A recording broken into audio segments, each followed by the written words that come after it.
सध्या मोबाईलवरील गेम्स तथा जुगारानं शहरी भागातीलच नव्हे तर ग्रामीण भागातील युवकांनाही वेड लावलं. याची प्रचिती नुकत्याच लवळ तालुका माडे येथे एका घटनेवरून दिसतीये.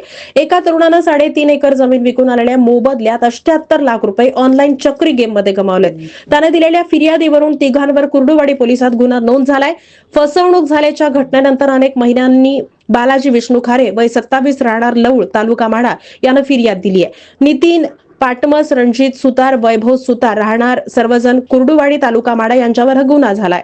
बालाजी खारे यांच्या नावावर लवळ हद्दीमध्ये 12 एकर शेती होती. त्यापैकी 3.5 एकर जमीन 82 लाखात विकली. मागील एका वर्षापूर्वी फिर्यादीच्या गावातील एसटी स्टँडच्या झाडाखाली काही लोक आणि मुलं ऑनलाईन गेम खेळत असल्याचं बालाजीनं पाहिलं.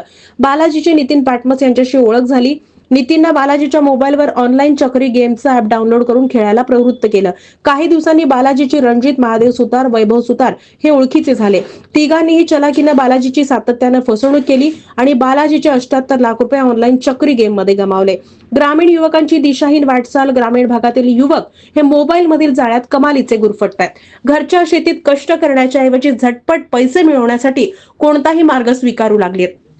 त्यात त्यांची मोठी आर्थिक हानी होताना दिसतीये. शेतीचं काम सोडून लगतच्या शहरात ठिय्या मांडण्याची पद्धत रूढ होत चाललीये.